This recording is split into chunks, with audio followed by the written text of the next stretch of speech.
When you see the voting year in and year out, what are your thoughts on some of the guys that are borderline, like 5 votes shy for Burt Blyleven this year, and then about 8 votes shy for Robbie Alomar, who you saw in Baltimore for a time? I mean, what are your thoughts? Well, I mean, there are a number of thoughts. I mean, I think anybody that goes back and really does some examination on Burt Blyleven's career, I read a lot of the stuff today, kind of rationalizing why he was, five votes short, and of course the number went up a lot over last year, so it looks like he's getting closer and closer, and I think if you go back and look at past history, that usually indicates that he will eventually get in. But I look at the 60 shutouts. That's more than I had. I mean, that's more than I think a lot of the guys that are in the Hall of Fame. I mean, when you talk about guys in my era, Gibson was a little bit earlier, but you talk about Fergie Jenkins, who won 20 games 7 times. I was able to do it 8 times. You have guys like that, and 60 shutouts are a lot of shutouts. I mean, there are a lot of wins, more than I had, but there's also 250 losses.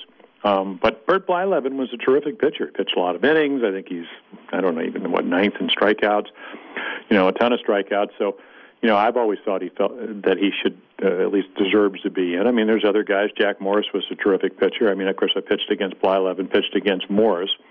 Robbie Alomar, as you said, Rob, I saw him, he came to Baltimore, I believe in 1996. In his first 2 months, he got 40 hits in April and 39 in May.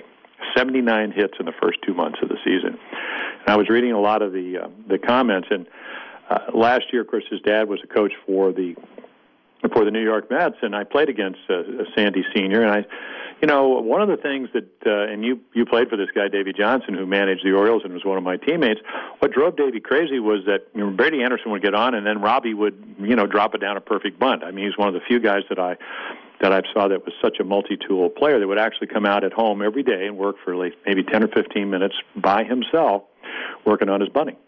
But David Johnson wanted him to hit that single into right field, maybe create a first and third situation. So I asked his dad last year, I said, what was Robbie thinking? I used to drive Davey crazy. And he said, you know what he was thinking? You get 1 run, you get it on the board, and you win more than you lose.